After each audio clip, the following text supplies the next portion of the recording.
The secret golden fertilizer for robust seedlings. Forget expensive store-bought chemicals and fancy packaging. The secret to thick-stemmed, deep green, and high-yielding seedlings is likely sitting in your kitchen right now. This 2-ingredient elixir, peas and iodine, is a game-changer for any gardener. Why this works? The science of the ingredients. Dry peas. Think of a pea as a concentrated biological battery.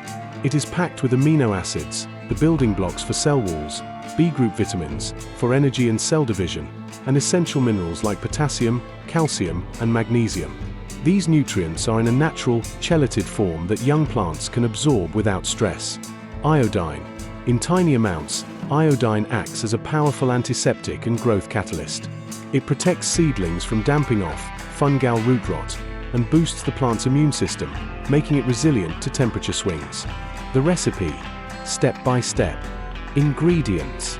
500 milliliters of hot water, 70 to 80 degrees Celsius, 160 to 175 degrees Fahrenheit. Do not use boiling water as it destroys vitamins. 1 teaspoon of dry whole or split peas, the kind used for soup. Exactly 1 drop of pharmaceutical iodine, 5%. Instructions. Combine. Pour the hot water into a container and add the peas. The critical drop. Add exactly 1 drop of iodine. Precision is key. More is not better and can burn delicate roots. Infuse.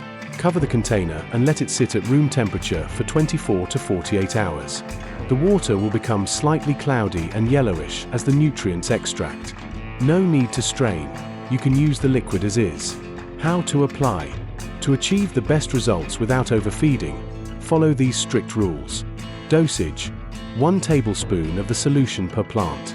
Location. Pour directly at the base of the stem, the root zone. Do not get it on the leaves. Frequency. Once every 7 days. Timing.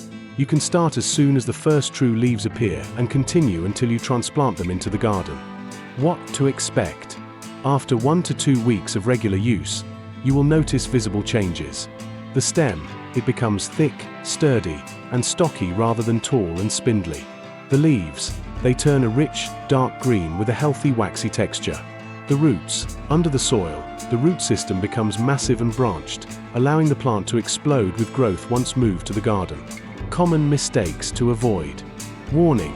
The most common mistake is thinking more is better. Too much iodine will kill beneficial soil bacteria and stunt growth. Too much water, over-infusion beyond 5 days, can cause the mixture to ferment and go bad. If you have leftovers, store them in the fridge for no more than 5 days. By using this simple, natural method, you aren't just feeding the plant. You are building its immunity and ensuring a massive harvest of tomatoes, peppers, and cucumbers later in the season. Happy gardening!